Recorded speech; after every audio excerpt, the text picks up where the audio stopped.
आप सभी को राम राम। आज श्री रामचरितमानस की इस दिव्य यात्रा में बाल कांड के 266 से 276 दोहों के रस का हम आस्वादन करेंगे। हमारी किशोरी जी और भगवान श्री रामचंद्र जी की जो माधुर्य लीला है उसके कुछ बूंदों के रस का यदि हमें स्वाद मिल जाए तो ये भगवत कृपा है। सांसारी लोगों को भी अपने विवाह की गाथाओं में बड़ी रुचि होती है, उन्हें बड़ा अच्छा लगता है। मुझे तो अच्छा लगता है कि जब हम जानकी जी के विवाह की कुछ भी चर्चा करें वो बड़ी प्रसन्न होती हैं, क्योंकि उनके लिए ये भगवान से दिव्य मिलन का समय है, ये माधुर्य लीला है। तो उनकी अकारण करुणा और प्रेम और आशीर्वाद हमें मिले, इसी प्रार्थना के साथ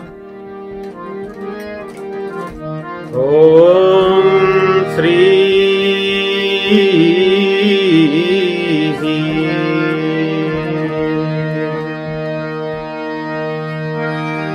श्री सीतानाथ समारंभां श्री रामानंदार्य मध्यमाम् अस्मदाचार्य पर्यन्तां वंदे श्री गुरु परंपराम्। बंदौ तुलसी के चरण जिनकीनो जग काज कलि समुद्र बूढ़त लख्यो प्रगट्यो सप्त जहाज।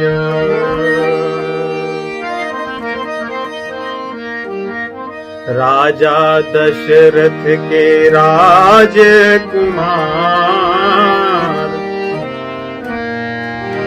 राजा दशरथ के राजकुमार राम मोहे प्यारे लगे। राजा दशरथ के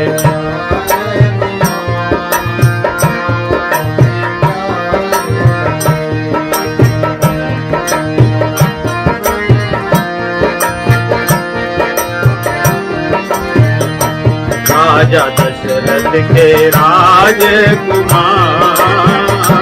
राजा दशरथ के राम मोहे प्यारे लगे। राजा दशरथ के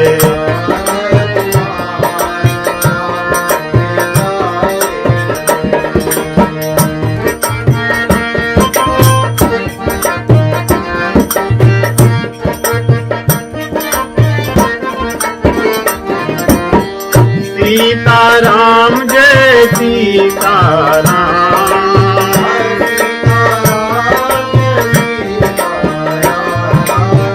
सीताराम जय सीताराम,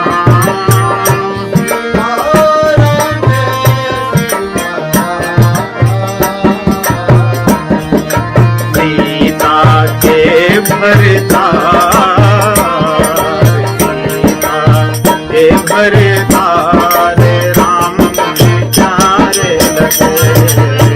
सीता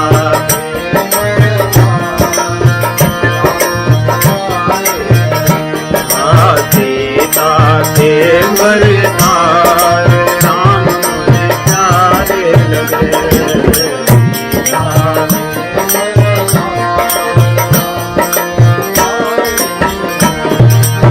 श्री राम जय राम जय जय राम,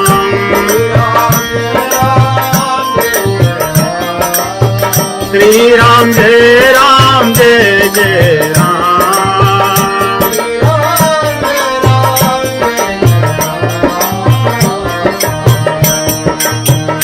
राजा दशरथ के राजकुमार राम मुझे प्यारे लगे।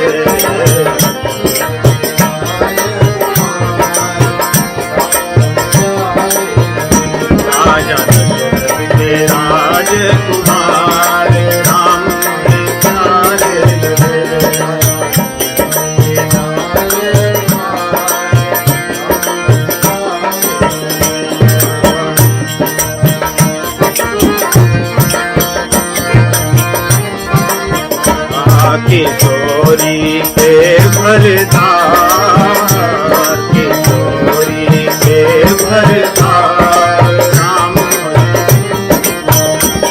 किशोरी के भरतार,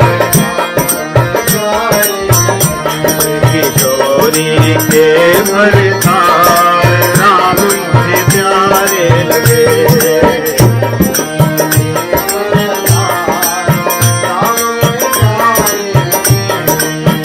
सीताराम जय सीताराम,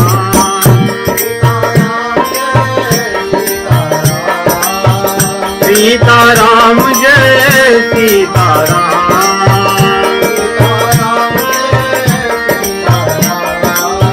जय लक्ष्मण जय जय हनुमान,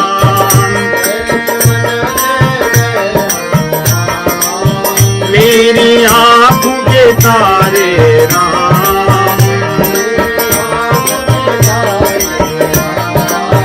मेरे प्राण आधारे राम,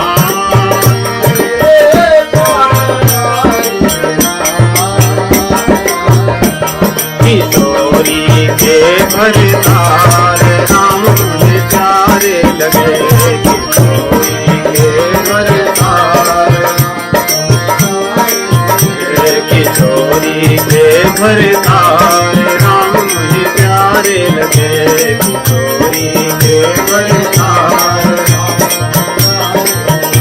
किशोरी के भरतार राम मुझे प्यारे लगे। किशोरी के भरतार, किशोरी के भरतार राम मुझे प्यारे लगे। सियावर रामचंद्र भगवान की जय। भगवान श्री रामचंद्र जी ने धनुष भंग कर दिया। किसी ने देखा नहीं कैसे किए, कब किए। सब जगह हाहाकार मच गया। कुछ लोगों में दुख के कारण और कुछ लोगों में आनंद के कारण शोर मच गया सभा में। और सभी लोग अपने अपने मन में विचार करने लगे कि क्या करें। जो दुष्ट राजा थे वे भी विचार में पड़ गए कि दिखने में तो ये दोनों छोटे से बालक लग रहे थे, ऐसा क्या इन्होंने किया कि धनुष टूट गया। कुछ लोग सोचने लगे कि ऐसा लग रहा है कि महाराज जनक जी ने हमारे साथ छल किया, कुछ ऐसा कुछ धनुष में रखा था जो हमें नहीं पता चला और इन लोगों ने कर दिया। ऐसा लगता है किसी ने पहले ही तोड़ कर रख दिया था, इन्होंने केवल छू दिया। इस प्रकार विचार लोग करने लगे, राजा लोग, दुष्ट लोग। एक दूसरे से कहने लगे कि चलो इन बालकों, जिनको ये रामचंद्र जी को जो जयमाला पहनाने जिनको पहनाई हैं, हम इसको नहीं मानेंगे और इन दोनों को बंदी बना लेते हैं, पकड़ लेते हैं। और अगर जनक जी सहायता करने के लिए आएंगे तो उनसे भी युद्ध करेंगे, हम उनको भी युद्ध में जीतेंगे और विवाह तो हम ही करेंगे, इनको नहीं करने देंगे। इस प्रकार की वे चर्चा कर रहे हैं एक दूसरे से। उसी में कुछ लोग बैठे हैं, कहते हैं भाई इतने समय तक आपकी वीरता कहां गई थी। बल प्रताप वीरता बढ़ाई, नाक पिनाक ही संग सिधाई। अरे मूर्खों, तुम्हारा जो मान था, नाम था, वो तो पिनाक के साथ ही चले गया। अर्थात पिनाक टूट गया तो तुम्हारा मान सम्मान भी समाप्त हो गया, तुम्हारा बल भी समाप्त हो गया, अब कुछ नहीं बचा है। अब क्या लड़ोगे तुम? जब तक पिनाक था तब तक तुम्हारा बल था, पिनाक के जाते ही तुम बलहीन हो चुके हो। अब क्यों ऐसी बुद्धि तुम्हारी हो गई है? ऐसी बुद्धि को तो कहते हैं कि मुख में कालिख लगाने जैसा है। मुख में कालिख लगाकर शांति से बैठ जाओ और श्री रामचंद्र जी के इस दिव्य स्वरूप को देखो, अपने जीवन को सफल करो। देखूं राम ही नयन भरी,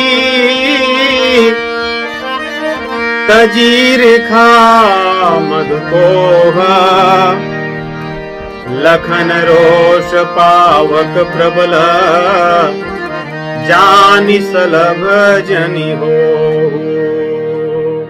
रामचंद्र जी के इस दिव्य स्वरूप का दर्शन कर लो। दो ही विकल्प हैं, उनके स्वरूप का दर्शन करके अपने जीवन को सफल कर लो, एक ये विकल्प है। दूसरा, लक्ष्मण भैया के क्रोध रूपी अग्नि में पतंगों की तरह, शलभ की तरह, जुगनू जैसे होते हैं, छोटे छोटे पतंगे होते हैं, उनकी तरह जल करके अग्नि में नष्ट हो जाओ। दो ही विकल्प है, या तो लक्ष्मण जी द्वारा तुम मारे जाओगे अगर जैसी चर्चा कर रहे हो ऐसा कुछ करोगे तो, अन्यथा साक्षात भगवान श्री रामचंद्र जी का दर्शन करो। और दर्शन कब होगा? देखिए, जीव भगवान का दर्शन नहीं कर पाता ईर्ष्या के कारण, मद के कारण या क्रोध के कारण। मद अर्थात समझते हैं जब कोई आदमी शराब पी लेता है उसको भी कहते हैं कि मद में है, नशे में है। कितना भी ज्ञानी व्यक्ति हो, यदि उसको शराब पिला दी जाए या किसी चीज का मद नशा हो जाए, उसका ज्ञान लुप्त हो जाता है, ढक जाता है, भूल जाता है। ऐसी ही बात क्रोधियों के लिए भी होती है। क्रोधी व्यक्ति का ज्ञान नष्ट हो जाता है। क्रोधात भवति सम्मोहः, सम्मोहात स्मृति विभ्रमः।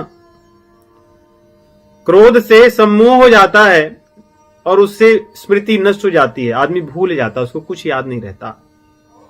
और ईर्ष्यालियों का भी ये होता है, जिसके मन में ईर्ष्या आ गई, द्वेष आ गया, वो तो इतना मतवाला हो जाता है कि उसको अच्छे लोग अच्छे नहीं और बुरे लोग बुरे नहीं दिखते। इसलिए यहां कहते हैं कितना सुंदर, देखहु राम ही नयन भरी। राम जी को यदि देखना है तो तज ईर्षा मद को, ईर्ष्या को तज दो, मद और क्रोध को छोड़ दो। अन्यथा देखो, अगर ये नहीं छोड़ोगे तो ये आपको जला देगा। यहां पे कह रहे हैं लक्ष्मण जी का जो क्रोध है वैसी अग्नि ही जला देगी, परंतु ये ईर्ष्या मद और क्रोध की अग्नि ही आपको जला देगी, लक्ष्मण जी की कृपा से या उनके क्रोध से। तो ऐसा कहते हैं। यहां पे गोस्वामी जी कुछ उपमा लिखते हैं, बड़ा सुंदर है। कहते हैं कि गरुण अगर किसी चीज को खाने जाए, उसको खाने के लिए कौवा आए, क्या ये संभव है? सीता जी तो भगवान श्री रामचंद्र जी के लिए हैं, इन राक्षसों के लिए, इन ईर्ष्यालु मत वाले और क्रोधियों के लिए ऐसा संभव नहीं है। गरुण के सामने कौवे की क्या गिनती है? और यदि खरगोश चाहे सिंह का भाग लेने के लिए, सिंह जिस पर अधिकार शेर का हो उसको खरगोश ले ले, ऐसा तो कभी हो नहीं सकता। और अकारण क्रोधी व्यक्ति, शब्दों का चयन गोस्वामी जी का कितना सुंदर है। अकारण क्रोधी, क्रोधी तो बहुत से लोग, यहां पे लक्ष्मण भैया तो कितनी बार क्रोधी हो जाते हैं। अभी जनक जी पर क्रोध उतारे हैं, आगे परशुराम पर उतारेंगे। अवसर पर वो अपने क्रोध को नहीं छोड़ते, लेकिन गोस्वामी जी लिखते हैं अकारण क्रोधी व्यक्ति उसका कभी कुशल नहीं हो सकता, और शिव जी से द्रोह करने वाले को कभी संपदा नहीं मिल सकती। यहां पे संपदा हम संसार की मानते हैं, संसार की संपदा तो भगवान शिव जी देते ही हैं, लेकिन राम रत्न को देते हैं, वे वही वास्तविक संपदा है। उन्हीं की कृपा से राम जी मिलते हैं।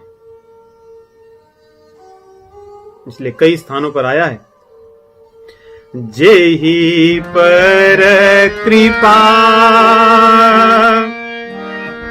न करहि पुरारी, जेहि पर कृपा न करहि पुरारी, सो न पाव मुनि भगति हमारी।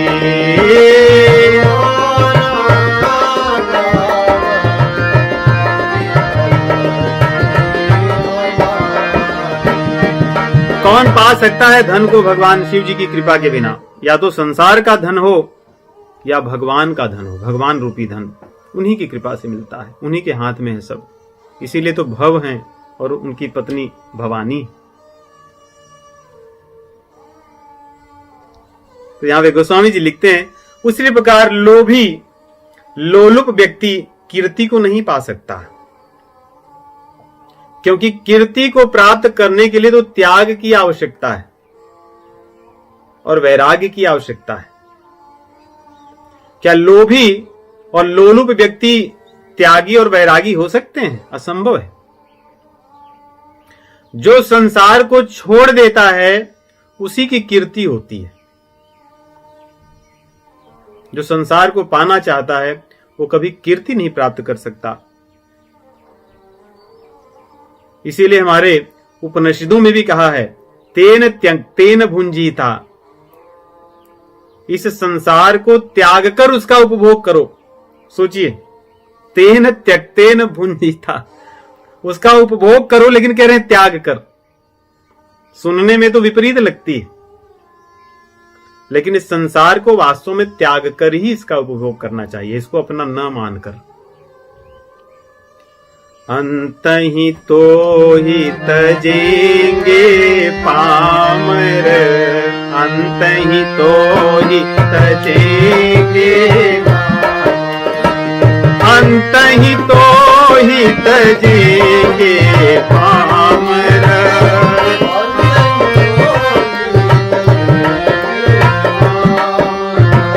तो न तजे अब ही ते, तो न तजे अब ही ते, तो न तजे अब ही ते। यदि तू आज नहीं तजेगा तो ये लोग तुझे तज देंगे अंत में, तब तू रोएगा। इसलिए तू आज से ही त्याग दे, तभी कीर्ति मिलती है।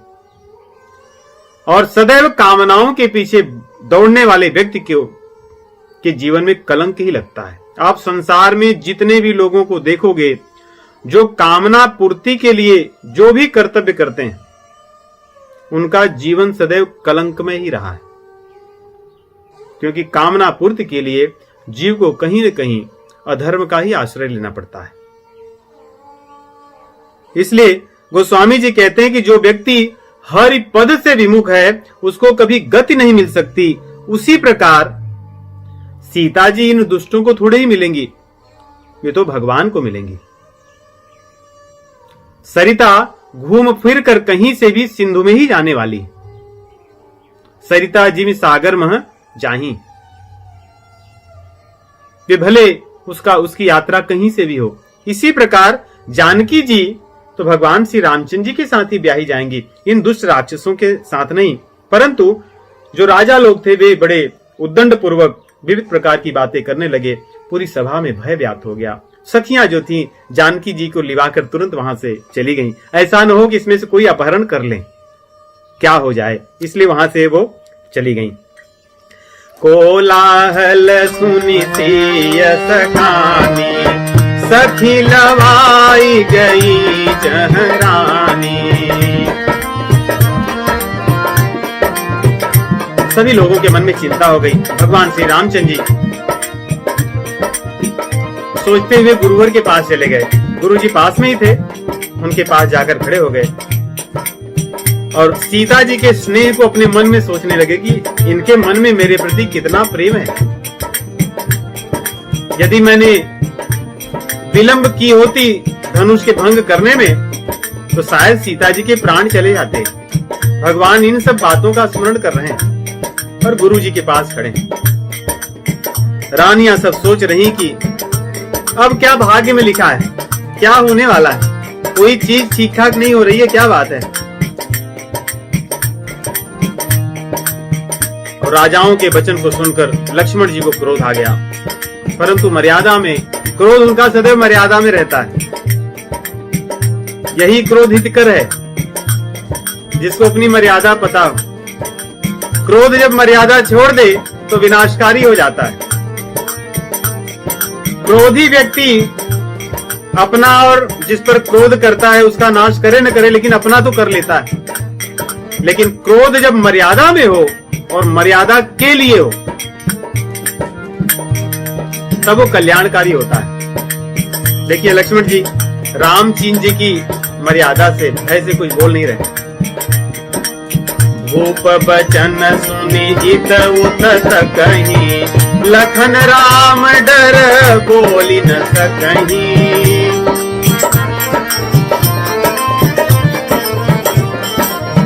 और जैसे शेर का छोटा बच्चा हो और हाथियों के झुंड की तरफ देखे, उसको भय न हो, वैसे ही लखन है तो छोटे लेकिन सिंह के बच्चे की तरह है।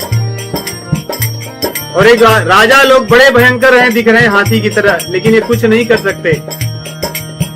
सिंह कितने भी विशाल हाथी हो क्यों न हो, उनको अपने चंगुल में फंसा लेता है, उन पर विजय प्राप्त करता है। और कोलाहल हो गया। सभी नारियां जो थी मिथिलानियां, इन राजाओं को गालियां देने लगी।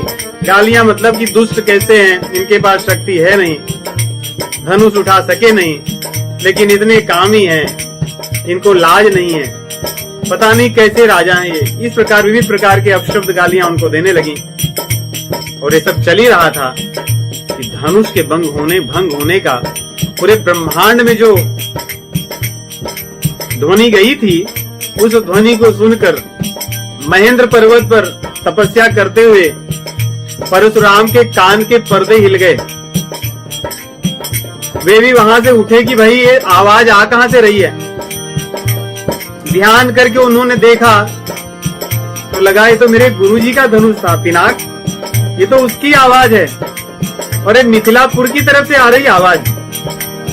उनके क्रोध की सीमा न रही। देखिए क्रोधी दो यहाँ पे हैं, एक लक्ष्मण जी भी क्रोधी हैं और एक क्रोधी परशुराम है। दोनों के क्रोध में अंतर है। एक का क्रोध अकारण है, मर्यादाहीन है, और एक का क्रोध भगवान राम जी के लिए और मर्यादा में। आते ही अवसर सुन शिव धनु भंगा, आयो मृग कुल कमल पतंगा। देख महीप सकल सकुचाने, बाज झपट जनु लवा लुटाने।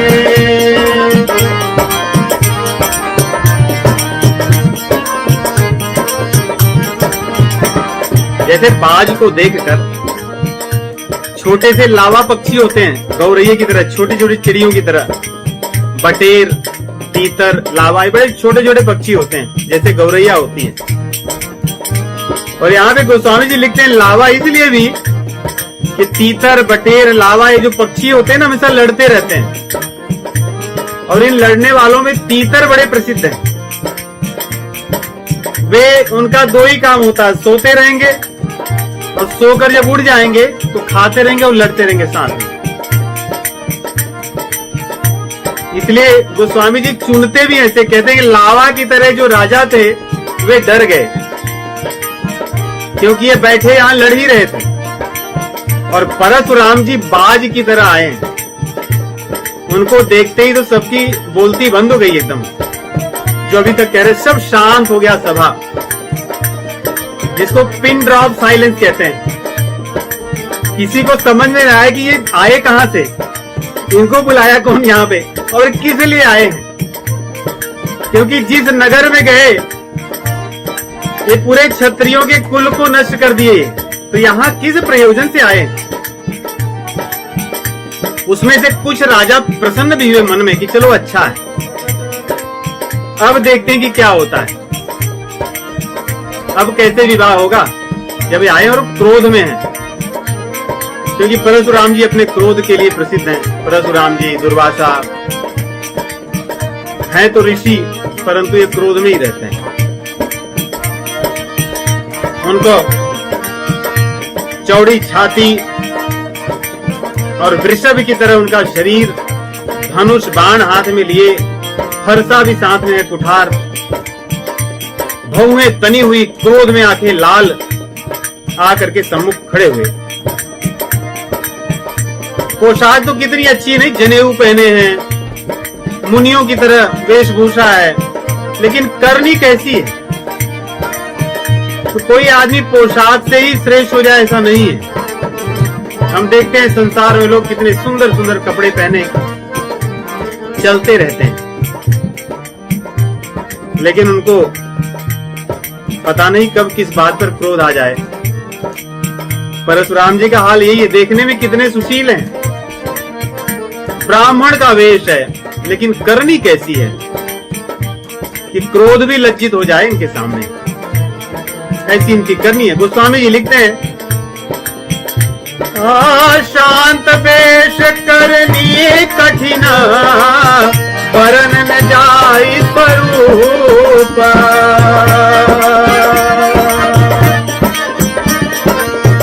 हरि मुनि तनु जनु पीर रस, आयऊ जह सब भूप।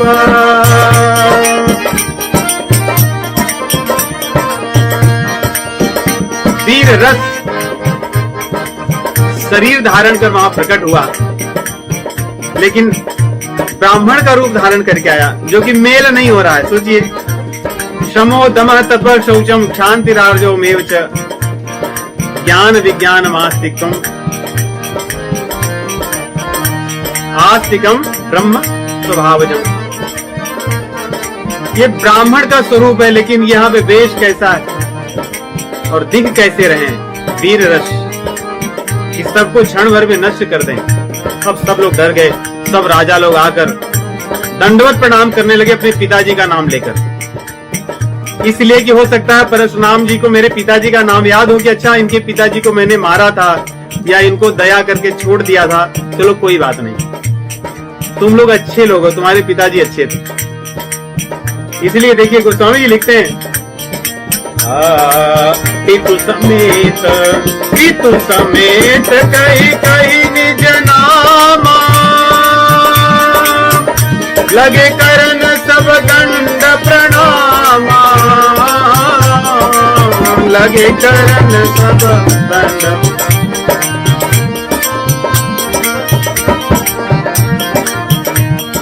लोग सोचने लगे पता नहीं किसकी आयु कम हो गई है, जिसकी ओर उनकी दृष्टि जाती कुछ क्षण के लिए शांत हो जाते कि मेरी आयु तो नहीं पूरी हो गई आज, ये मेरी तरफ देख रहे हैं।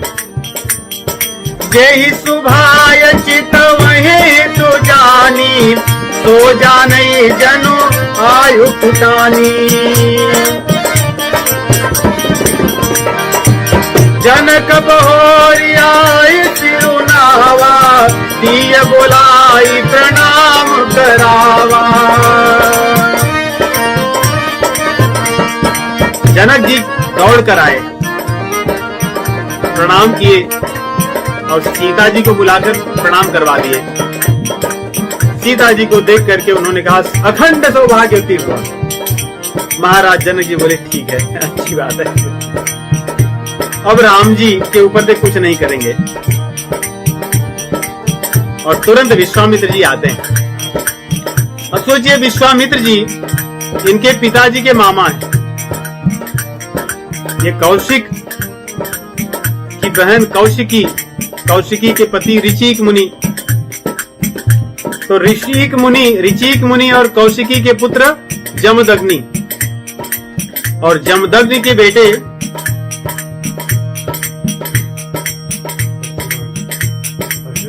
परशुराम जी, जमदग्नि के बेटे परशुराम जी। तो परशुराम जी के पिताजी जमदग्नि और जमदग्नि के मामा है विश्वामित्र जी। मामा जी आए लेकिन ये प्रणाम नहीं कर रहे हैं।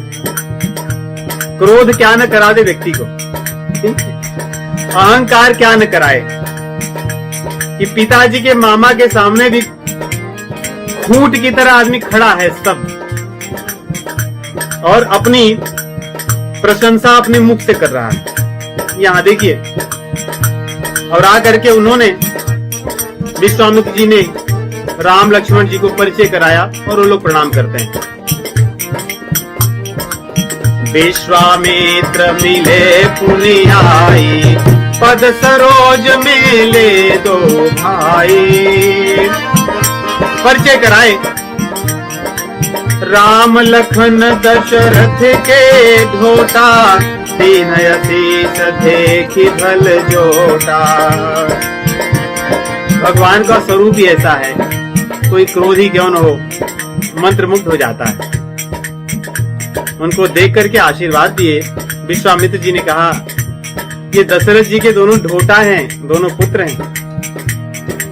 राम ही चितई रहे थकी लोचन, रूप अपार मार मद मोचन। क्रोध में थे लेकिन एकटक होकर देखने लगे कि वाह क्या सौंदर्य है, कौन है ये दो। बहुरी बिलो की विदेह सन, कहु काहयति भीर, पूछत जानिय जान जी, व्यापे कोप शरीर। महाराज जनक जी की तरफ देखते हैं, कहते हैं हे जनक, सब तो ठीक है, ये भीड़ किस लिए? चारों तरफ जहां ही मेरी दृष्टि जाती है, ये कौन लोग हैं जो आए हैं और कारण क्या है, किस लिए आए? मैं जानना चाहता हूं।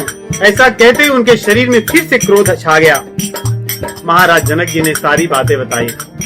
समाचार कही जनक सुनाए, यही कारण महीप सब आए।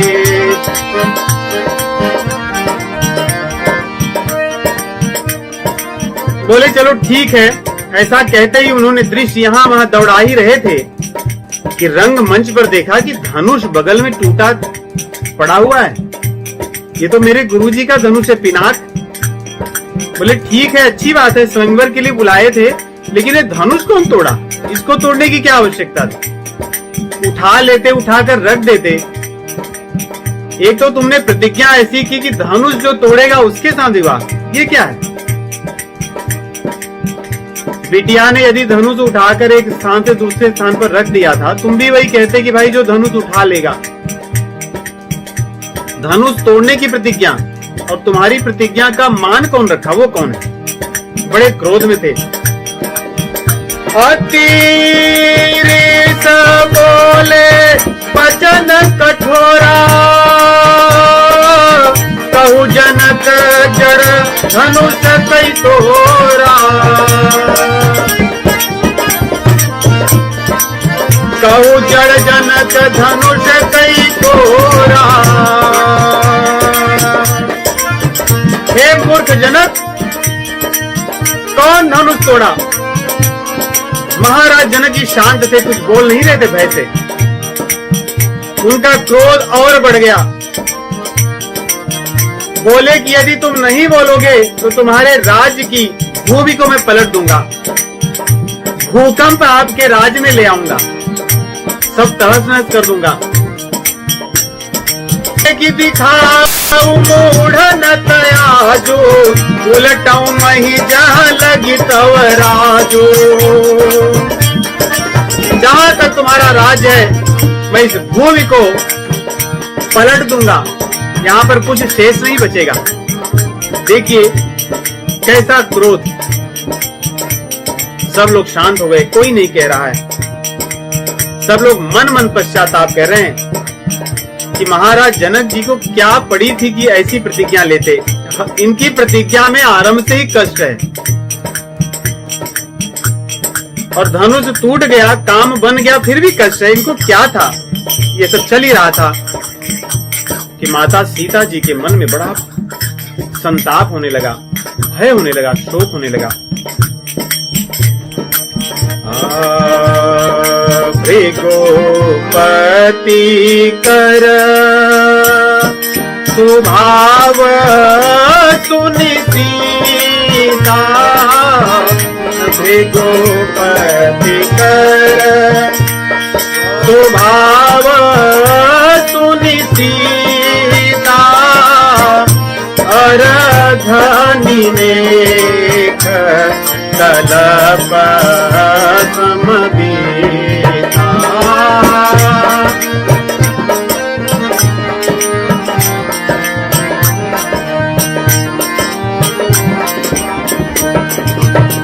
एक निमेष, आधा निमेष कल्प के समान बीतने लगा माता सीता जी का, भय के कारण और असमंजस के कारण कि क्या होगा अब।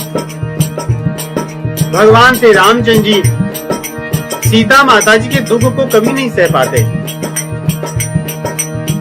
धनुष भंग भी करते समय जब सीता जी के प्राण ऐसे लगे कि अब छूट जाएंगे, तो उन्होंने क्षण भर में धनुष को ऐसे पकड़ा, उठाया, तोड़ा और भूमि पर पटक दिया कि कोई देख ही नहीं पाए।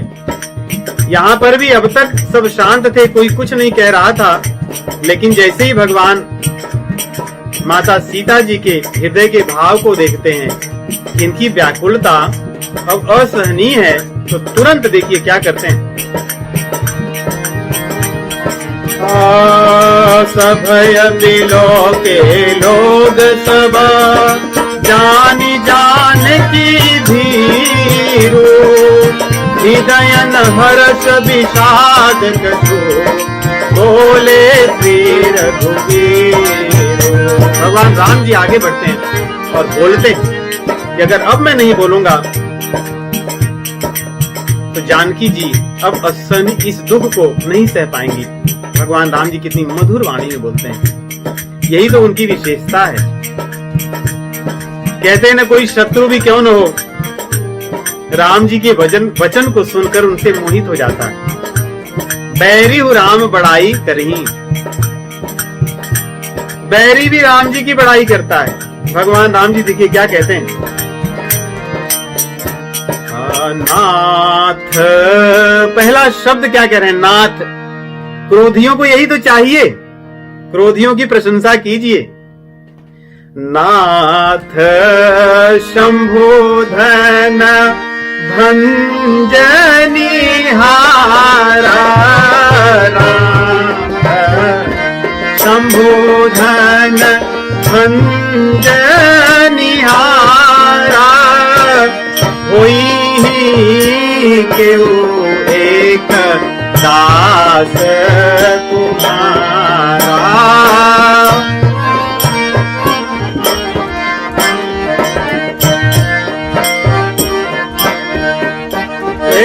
हुई केहू एक दास तुम्हारा, हुई।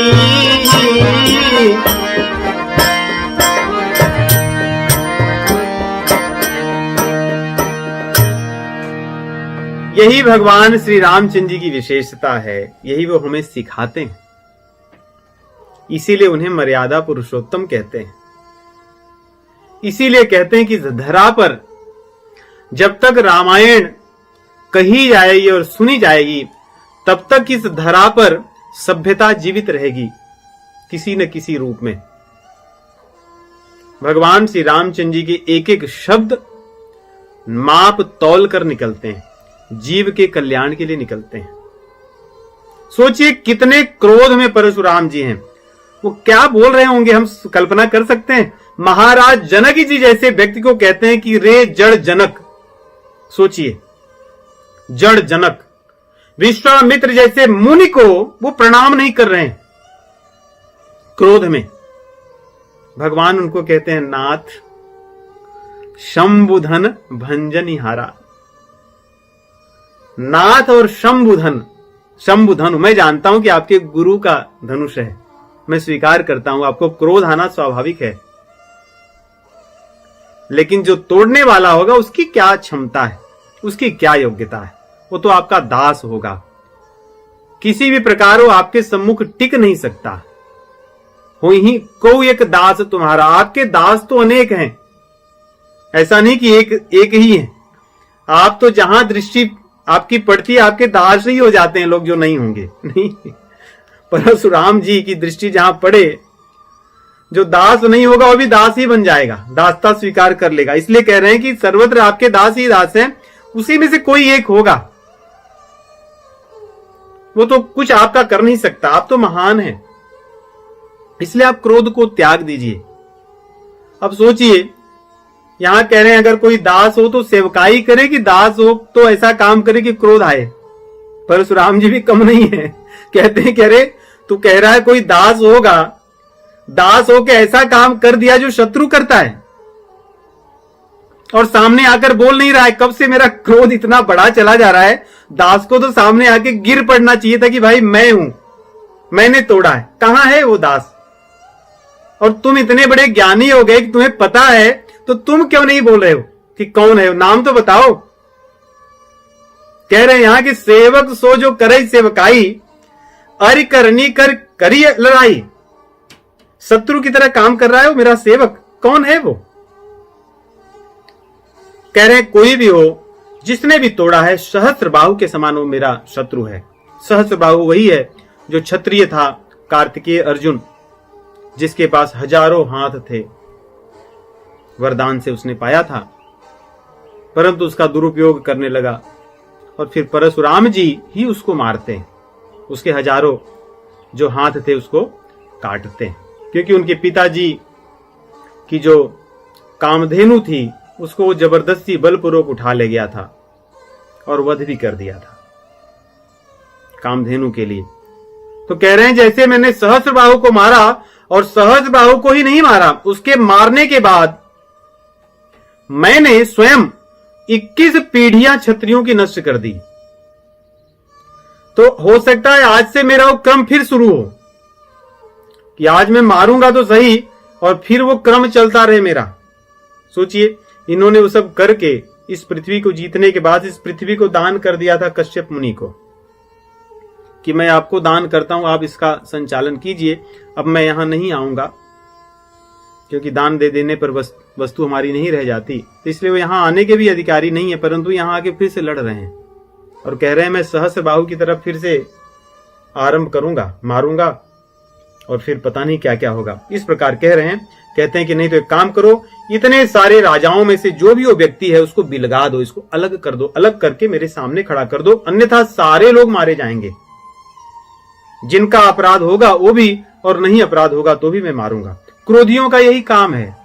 जब व्यक्ति क्रोध में कोई निर्णय लेता है तो न्याय अन्याय उसको नहीं पता चलता, किसको दंड देना है और किसको पारितोषिक देना है वो भेद नहीं कर पाता, क्योंकि वो अंधा हो जाता है, उसकी दृष्टि बंद हो जाती है।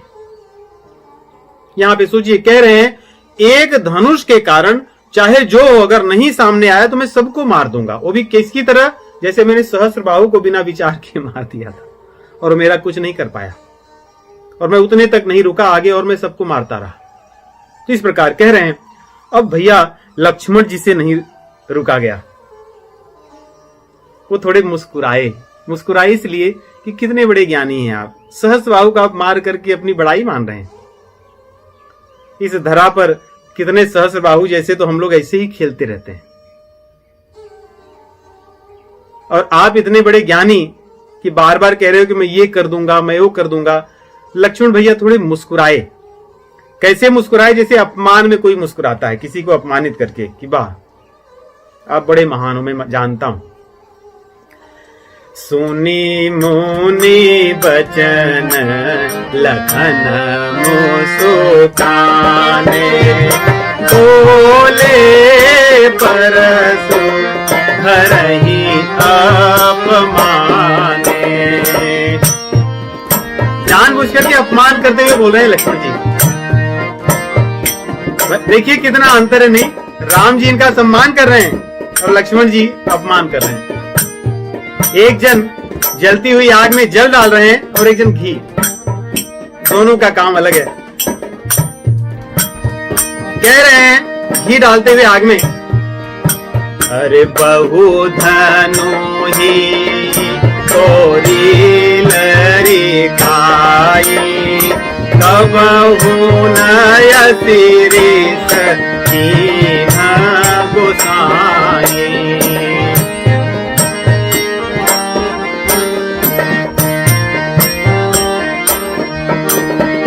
यही धानो पर ममता के ही हेतु, सुनी रिसाई कह धिग कुल के दो।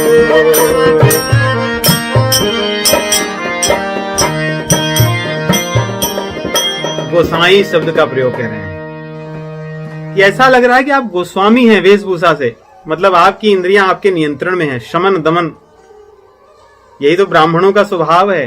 पहला स्वभाव ब्राह्मणों का भगवान ने शम कहा, दम भी नहीं कहा, शम। मन जिसका नियंत्रण में हो। गोस्वामी मतलब जो इसकी इंद्रियां उसके मुट्ठी में हो। लक्ष्मण जी सोचिए, आग में घी डाल रहे, कहते हैं कि वाह गोस्वामी आपका तो सारी इंद्रियां आपके हाथ में है। जो व्यक्ति क्रोध में लाल हो उसको ऐसा कहो। तो उन्होंने संबोधन गोसाई से कहा। राम जी नाथ कहे थे, दोनों में बहुत अंतर है। एक से व्यक्ति शांत होता है, एक से जल जाएगा। और कहेगी गोस्वामी आप किस लिए क्रोधित हैं? हम लोग तो बचपन से ही धनुष तोड़ते आए हैं। मतलब ऐसा, अब ये नाम नहीं बता रहे कि कौन तोड़ा है, लेकिन कह दिए कि हम लोग बहुत धनुष तोड़ी लड़काई, बचपन से खेलते खेलते तो रोज धनुष तोड़ते थे और कभी किसी ने कोई क्रोध नहीं किया। और उस समय आप नहीं दिखे, कहां थे आप? अब उनके एक एक शब्द सोचिए, बाण की तरह कह रहे हैं कि आप इतने दिन कहां थे। और इतने बड़े धनुष को वो धनु ही की तरह कह रहे हैं कि मतलब हम तो ऐसे धनुष से खेलते रहे, तोड़ते रहे, फेंकते रहे, हमारे लिए कोई बड़ी धनुष नहीं थी। और राम जी बोले थे शिव धनु, तुम्हारे गुरु का धनु। ये कह रहे हैं तुम्हारे गुरु जैसे कितने भी धनु हम रोज खेलते तोड़ते थे। लक्ष्मण भैया के वचन राम जी के वचन के एकदम विपरीत हैं कि भाई तुम गुरु के ऐसे धनुष तोड़े, कहां थे? आज तक आपके गुरु की चिंता नहीं थी? कहां थी आपकी गुरु भक्ति? इतने दिनों तक सोए थे क्या आप? क्यों नहीं आए आज तक? कहां गया था आपका क्रोध? इतने दिन क्रोधी क्यों नहीं हुए? मतलब सोचिए, राम जी कह रहे हैं कि क्रोध मत कीजिए, ये कह रहे हैं कि आप आज ही क्यों क्रोध करें? पहले से ही क्रोध करना चाहिए था आपको। तो इस प्रकार कहते हैं, इतना बोलते ही सोचिए परशुराम जी के क्रोध की सीमा न रही।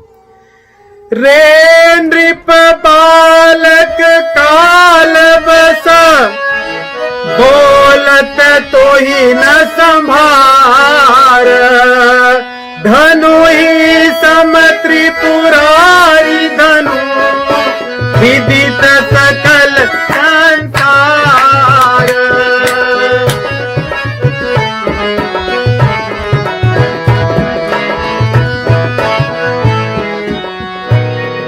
तुझे भगवान शिव जी का धनुष धनु ही लग रहा है? तेरी बुद्धि नष्ट हो चुकी है क्या? तू अपना सर्वनाश चाहता है? कैसी बातें कर रहा है? धनु ही और शिव धनु में अंतर तुझे पता है कि नहीं? इसलिए बालक कह रहे हैं। बालक अर्थात जिसको ज्ञान न हो, बालक कह रहे तू अज्ञानी है, तुझे शिव धनु और धनु ही में अंतर नहीं लग रहा? कैसी बातें कर रहा है? तो भगवान देखिए, लक्ष्मण जी रुके नहीं, आगे लक्ष्मण जी कितना प्रेम से कह रहे हैं, फिर हंस रहे हैं। लखन कहा हंसी हमरे जाना, सुनहु देव सब धनुष समाना। हमारे लिए तो सभी धनुष समान है, धनु ही हो, शिव धनु हो, सारंग हो, जो हो सो हो, हमारे लिए सब समान है। हम लोग तो इन्हीं से रोज खेलते हैं। लखन कहा हंसी हमरे जाना, सुनहु देव सब धनुष समाना।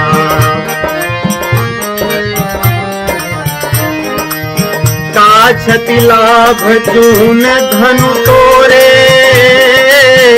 देखा राम नयन के भोरे। हमें क्या पता था इस पुराने धनुष के टूट जाने में क्या हो गया? जून अर्थात जूना। कह रहे इस पुराने धनुष में ऐसी क्या बड़ी विशेषता थी? और हमें अगर पता होता ये पुराना है ना, तो हम इसको छूते भी नहीं। हमें तो लगा कोई अच्छा धनुष होगा, इसलिए मेरे भैया ने नया जान करके, अच्छा जानकर इसको छुआ। नहीं तो ऐसे धनुष को तो हम हाथ भी नहीं लगाते। वो तो हाथ लगाने पे पता चला कि इसमें कुछ है नहीं, और छूते ही टूट गया।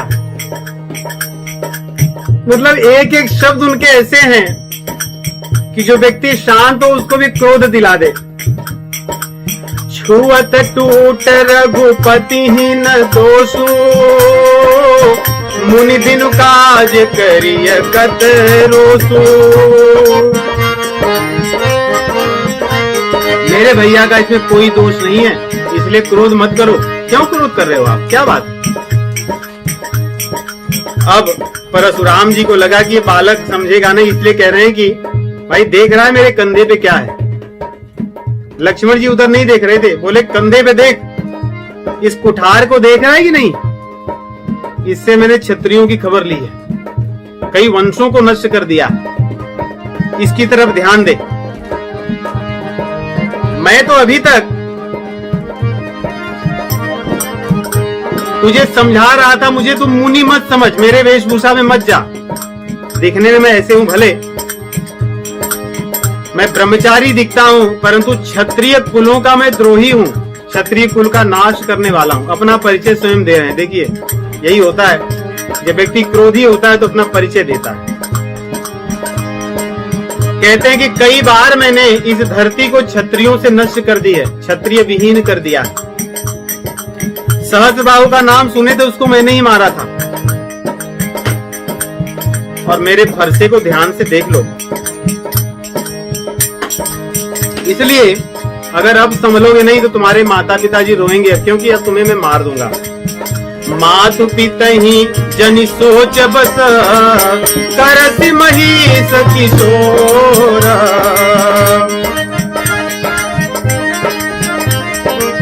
गर्भन के अर्भक दलना, परसु मोर यति घोर।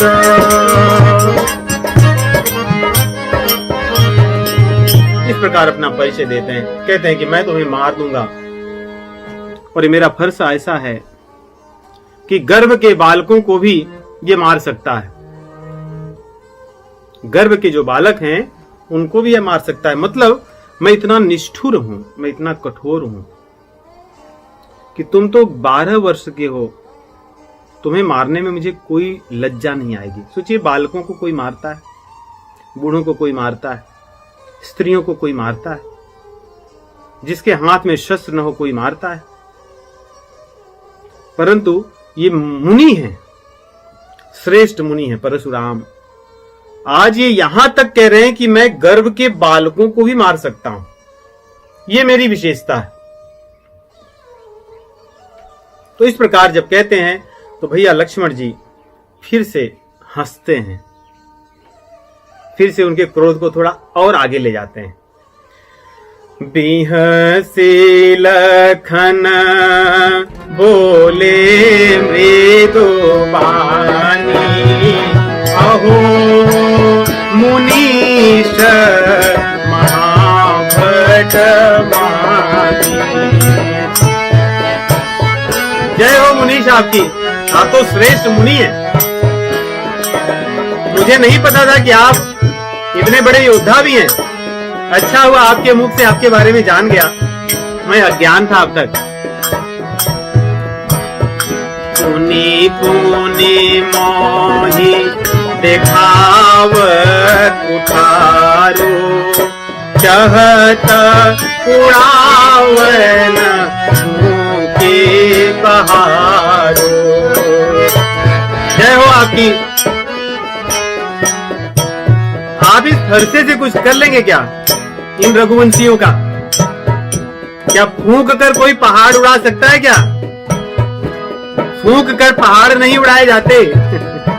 हम लोग पहाड़ हैं और आपकी ये जो बकबक है ये फूंक के समान है।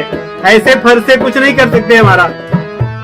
अब सोचिए किस हद तक जाएंगे लखन जी। आगे कह रहे हैं, इहाँ कुम्हड़ बतिया को नाही, जे तर्जनी देख मर जाही।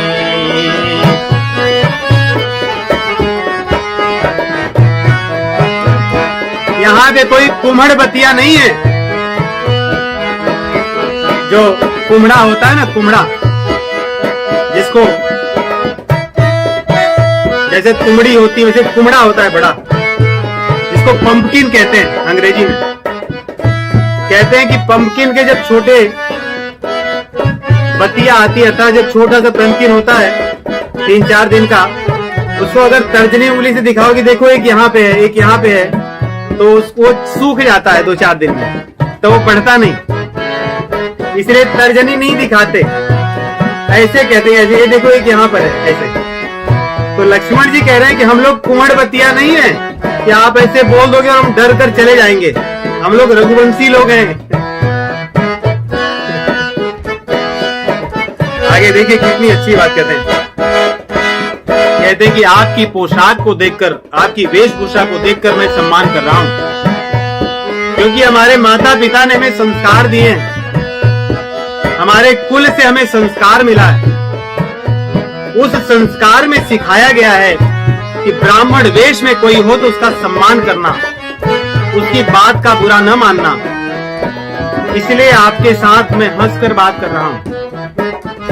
अगर शस्त्र की बात करोगे तो आपको क्या पता कि रघुवंशी कैसे हैं। ये कभी पीठ नहीं दिखाते रण में, काल से भी लड़ लेते हैं ये, हम उस कुल के हैं। अब लक्ष्मण भैया अपना परिचय दे रहे हैं, देखिए कितना सुंदर परिचय देते हैं।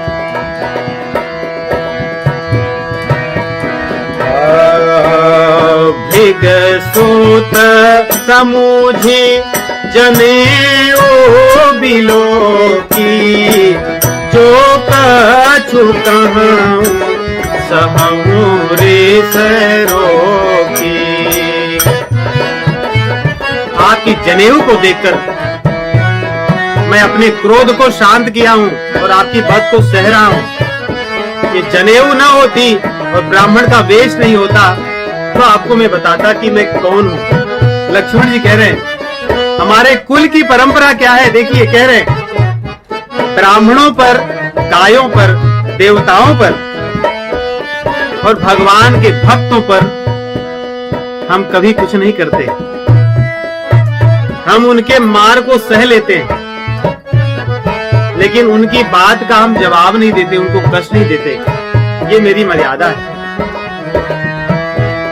अरे सुर मही सुर हरिजन अरु गाई, सुर मही सुर हरिजन अरु गाई, हमरे कुल इन पर न सुराई।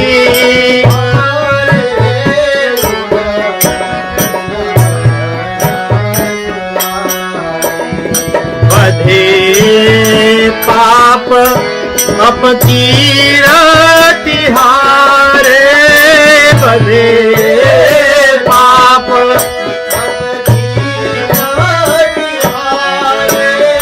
मारत हूँ पाप परिया तुम्हारे।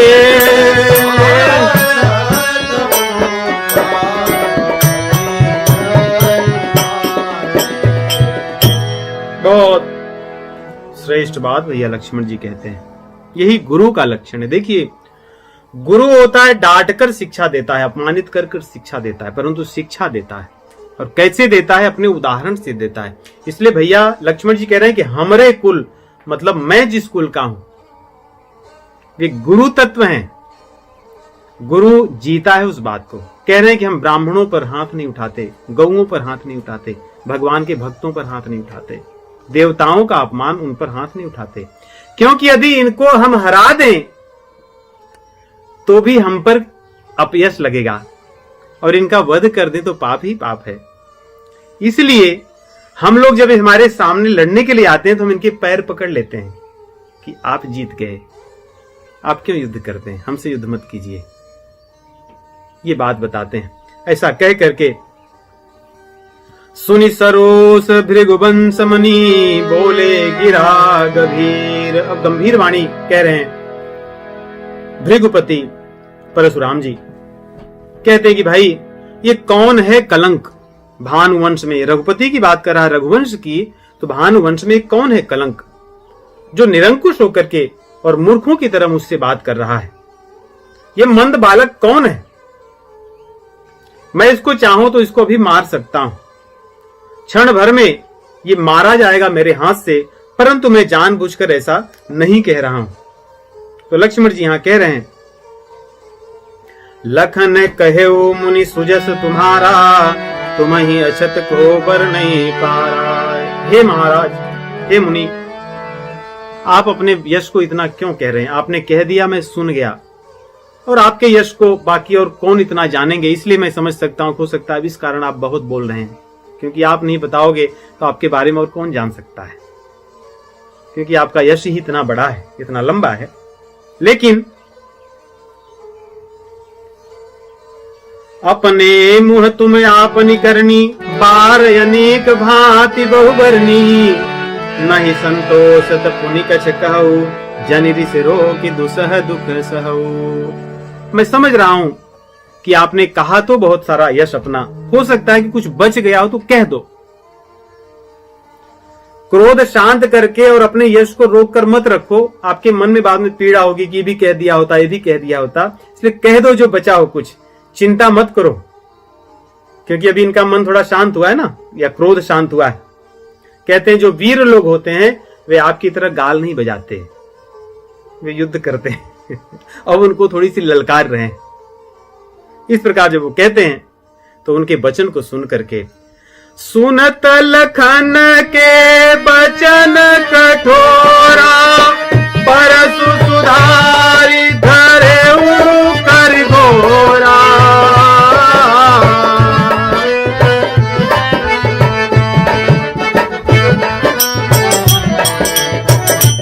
अब अपने कुठार को उठा लिए और कह रहे हैं कि इस सभा में बाद में अब मुझे कोई दोष नहीं देगा कि परशुराम जी आप ये क्या कर दिए, क्योंकि मैंने सभी को बहुत अवसर दिया, सुधरने के लिए कोई सुधर नहीं पाए।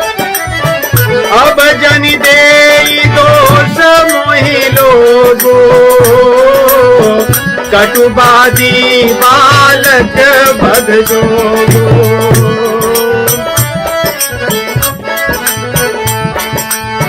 बाल बिलो की बहुत मैं बाचा, अब यह मरा निहार भाषा। मैंने बहुत बचाया बालक समझकर, परंतु ये जानबूझकर मरना चाहता तो मैं क्या करूं। इस प्रकार कह रहे हैं। जब किसी ने कोई कुछ नहीं कहा तो विश्वामित्र जी ने कहा आगे बढ़ करके कि आप क्षमा कर दीजिए, इस बालक का दोष आप मत गिनिए, क्योंकि आप साधु और बालक हैं।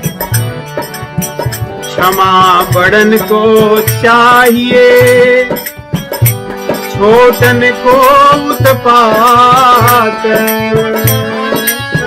आप तो बड़े हैं, विश्वामित्र जी कह रहे हैं। सोचिए, पिताजी के मामा कह रहे हैं कि आप बड़े हैं, फिर भी उनका क्रोध शांत नहीं हो रहा। कह रहे हैं बालक इसको क्षमा कर दीजिए।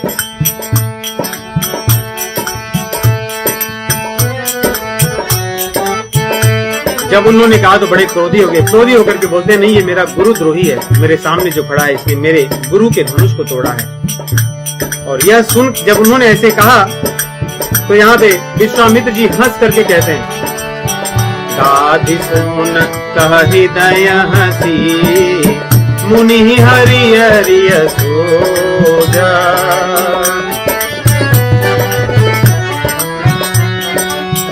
अजमय खान ऊखमय, अजहु न बोझ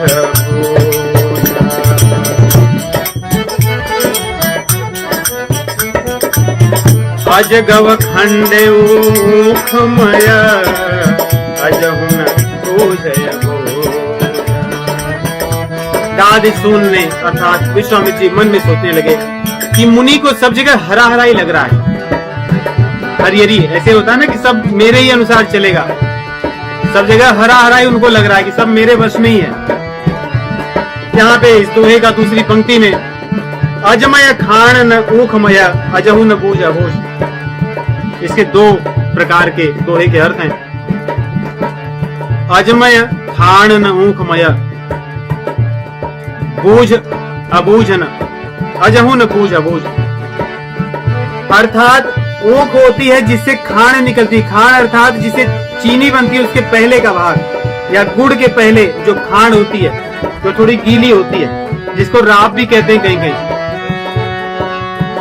कहते हैं कि इनको लग रहा है ये खाण वाली ऊख है, जबकि ये ऊख खाण वाली नहीं है, ये लोहे की ऊख है। इसको खाया नहीं जा सकता, इसको तो मुंह में डालने से मीठी नहीं है, बड़ी कड़वी है। लक्ष्मण जी के लिए कह रहे हैं, इससे जूझोगे तो भी भारी पड़ेगा। और दूसरे प्रतियों में इसका अर्थ है अजगव खंडेऊ, अजगव पिनाक का नाम है।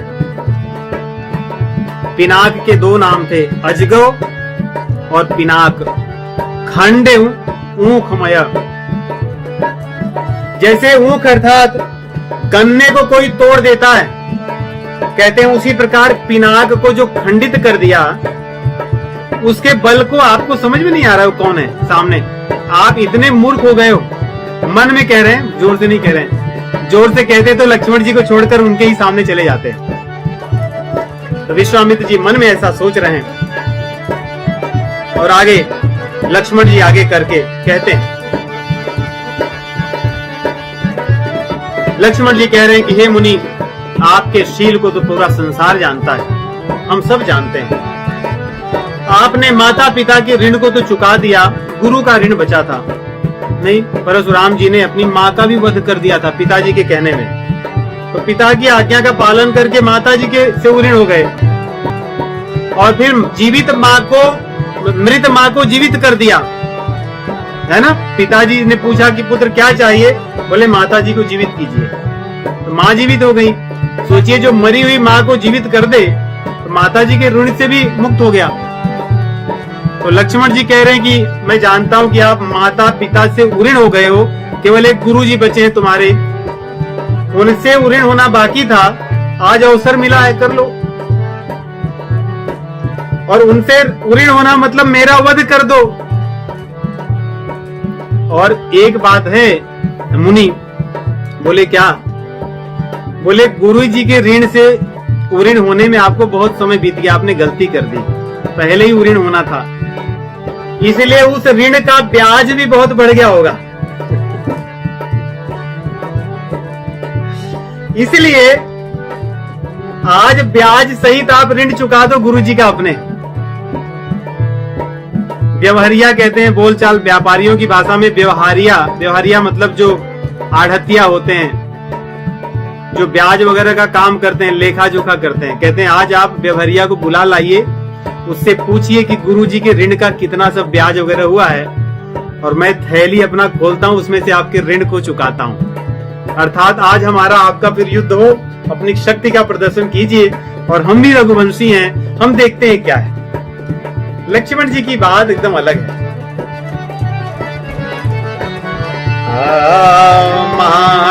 माता पितहि ऋण भैनी के, गुर ऋण रहा सोच बढ़नी के, सो जनु हमरे माथे काढ़ा, दिन चली गए ब्याज बहु बाढ़ा। अब आनिय व्यवहरिया बोली, तुरत देव में थैली खोली। मैं भी अपने बटुए को खोलूंगा, अपने पर्स को, और आप अपने व्यवहारिया को बुलाइए, हिसाब कराइए, जो होगा मैं दूंगा। सुनि कटु बचन कुठार सुधारा, हाय हाय सब सभा पुकारा। भिगवर परसु देखावहु मोही, विप्र विचारी बचन, विप्र विचारी बचन नृपद्रोही।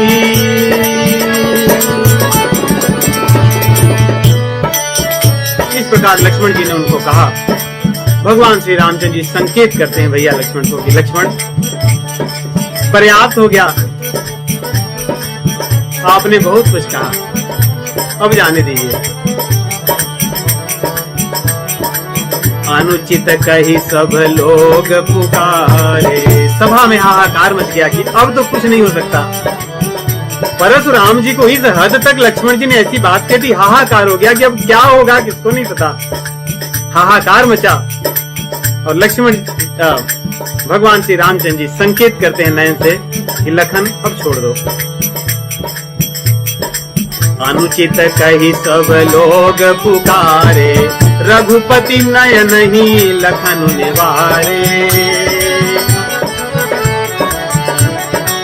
लखन उतर आहुति सरिसा, भृगुवर कोप कृष्णानु, बढ़त देखी जल सम बचन, बोले रघुकुल भानु। रघुकुल के भानु, रघुकुल के सूर्य भगवान श्री रामचंद्र जी ने जब देखा कि परशुराम जी के क्रोध रूपी अग्नि में बहुत तेज तेज लपटें निकल रही हैं, क्योंकि लक्ष्मण जी का जो वचन वो क्रोध घी रूपी उसमें पड़ रहा है, तो भगवान श्री रामचंद्र जी ने अपने जल रूपी वचन को उसमें डालना शुरू किया, जिससे अग्नि शांत हो। तो अगली बार हम देखेंगे कि किस प्रकार भगवान श्री रामचंद्र जी समझाते हैं और परशुराम जी की आंखें खोलते हैं। लक्ष्मण जी भगवान श्री रामचंद्र जी के पताका में दंड हैं। गोस्वामी जी लिखते हैं, रघुपति कीरति विमल पताका, रघुपति कीरति विमल दंड समान भयउ जस जाता, दंड समान, दंड समान भयउ जस जाका। रघुपति कीरति विमल पताका, जहां भगवान की कीर्ति होती है उस कीर्ति को बढ़ाने वाले भैया लक्ष्मण हैं। ये गुरु तत्व हैं, गुरु ही भगवान के कीर्ति को फैलाता है। उनकी कीर्ति को जहां कोई अपमानित करते हैं, गुरु ही क्रोधित होता है और उनकी कीर्ति को स्थापित करता है। यहां पे देखिए, भगवान श्री रामचंद्र जी की जब अपकीर्ति की बात जनक महाराज किए थे इसी सभा में, तब लखन जी क्रोधित हो गए थे। और आज यहां पे परशुराम जब आए और इस प्रकार की बात भगवान श्री रामचंद्र जी के सामने कहने लगे, तो किस प्रकार की बातें कह रहे हैं। ऐसा लगता है उद्दंडता की बात है, परंतु नहीं। भगवान की कीर्ति में कोई कलंक अगर स्थापित करेगा तो इस प्रकार लक्ष्मण जी अवश्य करेंगे। इसलिए गोस्वामी जी आरंभ में कहते हैं कि उनकी भगवान की कीर्ति को स्थापित करने वाले लखन है। तो अगली बार हम आगे की कथा का आनंद लेंगे। आप सभी को राम राम।